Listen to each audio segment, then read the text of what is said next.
املأ الأرض بتكبير يهز فاتح بیت المقدس، صحابہ رسول، خلیفہ دوم، امیر المومنین، فاتح کیسر اور کسرا، فاروق اعظم سیدنا عمر ابن الخطاب رضی اللہ تعالیٰ عنہ، جو 22 لاکھ منوع میل کا علاقہ فتح کرنے کے بعد بھی مسجد میں جھاڑو دے رہے ہیں، جن کے صرف نام سے روم اور فارس کی سلطنت خوف کھاتی ہوں، جن کی خلافت میں پہلی بار مسلمانوں نے بیت المقدس فتح کیا، جن کی حکومت میں ایران، عراق، ارمینیا، سیریا، یمن، عمان، عرب، فلسطین، مصر آتا ہو، اور وہ راتوں میں گلیوں میں گشت لگا رہے ہیں، اپنے کندھے پر راشن کا بورا رکھ کر گھوم رہے ہیں کہ اگر میری سلطنت میں کوئی بھوکا سو گیا تو سوال مجھ سے ہوگا۔ آج کی شاندار ویڈیو میں ہم لوگ حضرت عمر کے ہی بارے میں جانیں گے، ان کی تاریخ کو پڑھیں گے، تو چلیے شروع کرتے ہیں۔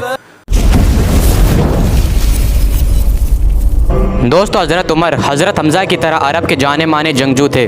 اسلام قبول کرنے سے پہلے حضرت عمر اسلام کے بہت بڑے دشمن تھے، یہاں تک کہ آپ اپنے گھر سے تلوار لے کر نکلے تھے غلط مقصد سے، لیکن جب آپ رسول اللہ کے گھر جا رہے تھے تو آپ کو راستے میں کسی نے بتایا کہ آپ کے بہن اور بہنوئی نے بھی اسلام قبول کر لیا ہے۔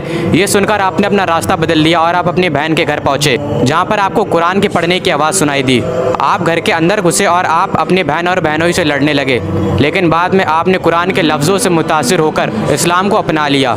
اللہ کی قدرت دیکھیے، جو عمر ابھی تلوار لے کر نکلے تھے اب وہ صحابی رسول بن گئے ہیں۔ حضرت عمر اسلام قبول کرنے کے بعد ہر ایک منافق اور کافر کے گھر پر گئے اور گیٹ کھٹکھٹایا۔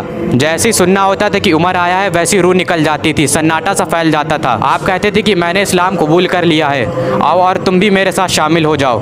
یہاں تک کہ آپ نے اعلان کروایا کہ اگر کسی کو اپنی بیوی کو بیوہ کرانا ہو، بچوں کو یتیم کروانا ہو، وہ عمر کے مقابلے میں آئے۔ کسی میں بھی اتنی ہمت نہ تھی کہ وہ آپ کا سامنا کرتا۔ حضرت عمر کے اسلام قبول کرنے سے پہلے مسلمان چھپ کر نماز پڑھا کرتے تھے، لیکن حضرت عمر کے اسلام قبول کرنے کے بعد مسلمانوں نے بے خوف ہو کر نماز پڑھنا شروع کر دیا۔ رسول اللہ صلی اللہ علیہ وسلم نے حضرت عمر کو فاروق کے لقب سے نوازا تھا، جس کا مطلب ہے سچ کو جھوٹ سے الگ کرنے والا۔ رسول اللہ نے فرمایا کہ اگر میرے بعد کوئی نبی ہوتا تو وہ عمر ہوتا، جس راستے سے عمر گزر جائے اس راستے سے شیطان گزر نہیں سکتا۔